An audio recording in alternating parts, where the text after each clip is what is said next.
ឯងទំនេរតោះយើងដ៏មេគ្នាចេញសាច់ខ្លា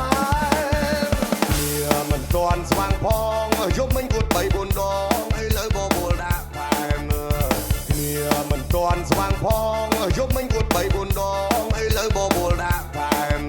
បើឯងសល់សាច់ក្លែមទេហៅអាដៃតោះយើងវាយឡើងបើឯងសល់សាច់ក្លែមទេហៅអាដៃតោះយើងវាយឡើងអូនបោះខ្ញុំប្រពន្ធទេចង់កំពុងតែផាទើបលេខបានមកអឹកប្រាប់ឲ្យជប់ហឹកហើយត្រឡប់ទៅផ្ទះចុះពេលខ្ញុំទំនេរមិនមិនព្រមទេគាត់ជួនខ្លាំងមកហើយឬមួយមាន GBS ទេហើយទៅផ្ទះឲ្យខ្ញុំឈប់ផាឲ្យគ្នាសុំទោសណា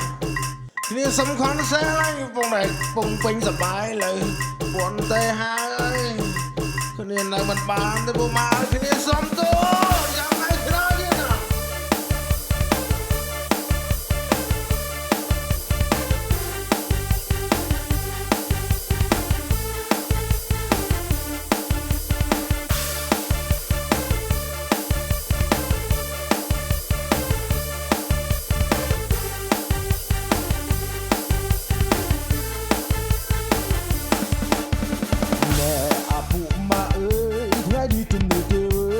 ចង់ឲ្យដកមេ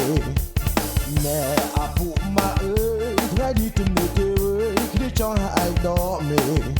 បើសិនជាឯងទំនេរតោះយើងដ៏មេគ្នាចេញសាច់ខ្លា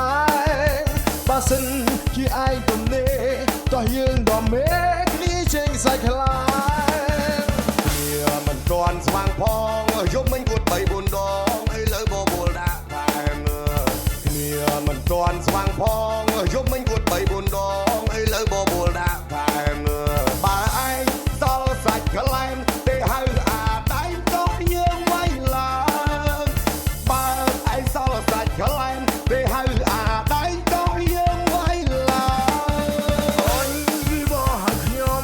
ប្រពន្ធទេចង់កំពុងតែផាទើបលេ